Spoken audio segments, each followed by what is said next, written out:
బయటపడ్డాయి. 7వ బ్లాక్తో పాటు 6, 8 బ్లాకుల్లో కూడా మరిన్ని ఫియేషన్లకు పగుళ్లు వచ్చాయి. గతంలో నీటి ప్రభావానికి బ్యారేజీ దిగువన 20 టన్నుల బరువుతో ఉన్న సిమెంట్ బాక్స్ 100 మీటర్లు కొట్టుకుపోయాయని ఇంజనీర్లు తెలిపారు.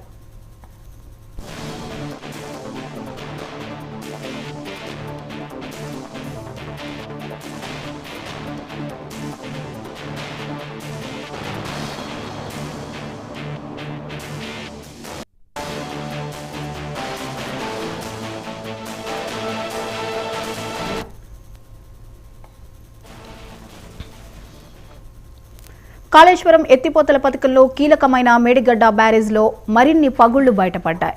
7వ బ్లాక్తో పాటు 6, 8 బ్లాకుల్లో కూడా మరిన్ని పియర్లకు పగుళ్లు వచ్చాయి. గతంలో వీటి ప్రభావానికి బ్యారేజీ దిగువన 20 టన్నుల బరువుతో ఉన్న సిమెంట్ బ్లాక్స్ 100 మీటర్లు కొట్టుకుపోయాయని ఇంజనీర్లు తెలిపారు.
కాళేశ్వరం ఎత్తిపోతల పథకంలో కీలకమైన మేడిగడ్డ బ్యారేజీలో మరిన్ని పగుళ్లు బయటపడ్డాయి. 7వ బ్లాక్తో పాటు 6, 8 బ్లాకుల్లో కూడా మరిన్ని పియర్లకు పగుళ్లు వచ్చాయి.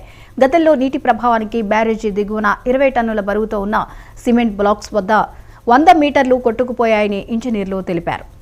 ఈ అంశంపై మరిన్ని అప్డేట్స్ ని శ్రీధర్ అందిస్తారు.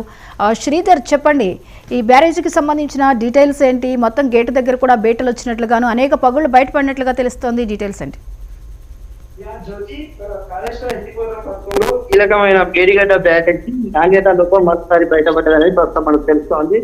ఏదైతే 3,652 కోట్లతో కాళేశ్వరం బ్యారేజీను ఏర్పాటు చేసినటువంటి సందర్భంలో గత పాలక ప్రభుత్వంలో జరిగినట్టుగా తెలుస్తుంది. అక్కడ నుంచి రోజుకు కాళేశ్వరంపై వివాదాలు లేవడమే కాకుండా నాణ్యత లోపం జరిగినట్టు కొద్ది రోజుల క్రితము ఏదైతే ప్రభుత్వ ఆదేశాల మేరకు ఏదైతే కొంతమంది అధికారులు ప్రభుత్వ చర్యల మేరకు అయితే ఇక్కడ రంగంలోకి దిగారు. దాని నివేదిక పూర్తి కాకుండా ముందానే ఇక్కడ మరొకసారి బట్టబయలని చెప్పుకోవచ్చు. దాదాపుగా బ్యారేజీ దిగువ భాగాన ఉన్నటువంటి 20 టన్నుల బరువుతో ఉన్న సిమెంట్ బ్లాక్ వద్ద మీటర్లు పరుగు బీటలు వారడం, అదేవిధంగా కుంగిపోవడం మరొకసారి ఏర్పడింది. దీంతో ఒక్కసారిగా కాళేశ్వరం ప్రాజెక్టు కి సంబంధించినటువంటి పంచల ప్రాంతాలు ఉక్కిపడ్డాయి.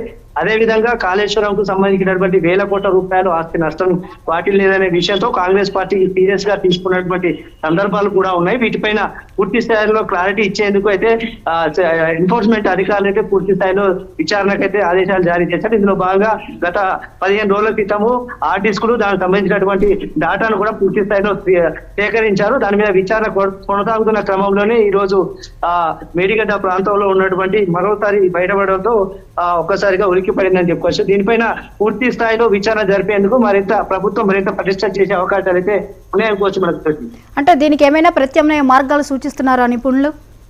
అయితే ఇప్పటికే కాళేశ్వరం ప్రాజెక్టుకు దిగువ ప్రాంతాల్లో ఉన్నటువంటి స్టోరేజ్ కి సంబంధించిన వాటర్ ఖాళీ చేయించడమే కాకుండా బీటలు వారినటువంటి వాటికి ప్రత్యేకంగా ఒక ఏదైతే ప్రణాళికలు రూపొందించాలి, వాటి ఏదైతే ఎక్కడైతే బీటలు వారాయో వాటికి ముందస్తుగా చర్యలు తీసుకోవాల్సిన అవసరం ఎంతైనా ఉండేది. కానీ ఇప్పటికే లేట్ అయిందనేది ఒక వాదన ఉంటే, మరొక వాదన జరిగిపోయిన నష్టాన్ని ఎలా దీన్ని రికవరీ చేయాలి, కాళేశ్వరం సంబంధించినటువంటి డ్యామేజ్ ను ఏ విధంగా పునరుద్ధరించాలి అనేది మాత్రం కేంద్ర నిపుణులతో భేటీ అయితే జరుగుతుంది. దానిపైన క్లారిటీ వచ్చేందుకు కొంత సమయం పడే అవకాశం ఉంది. పూర్తి స్థాయిలో కాళేశ్వరం కు సంబంధించినటువంటి మేడిగడ్డ, అన్నారం, అదేవిధంగా అన్ని పిల్ల కాలువలతో పాటు అన్ని కాలువలు కూడా క్షుణ్ణంగా పరిశీలించే అవకాశాలు ఉండడం నేపథ్యంలో ఒకసారి దీనిపైన చర్యలు తీసుకొని పటిష్టం చేసే ప్రయత్నాలు అయితే కొనసాగించే అవకాశాలు ఎక్కువ ఉండడంతో స్థానికంగా ఉన్నటువంటి అధికారుల సూచనలు, అదేవిధంగా కేంద్ర స్థాయి ఉన్నటువంటి ఇరిగేషన్ సంబంధించిన అధికారుల సూచనలు తీసుకొని పటిష్టంగా దీన్ని బలోపేతం చేసేందుకైతే ప్రణాళికలు రూపొందిస్తున్నారని చెప్పుకోవచ్చు.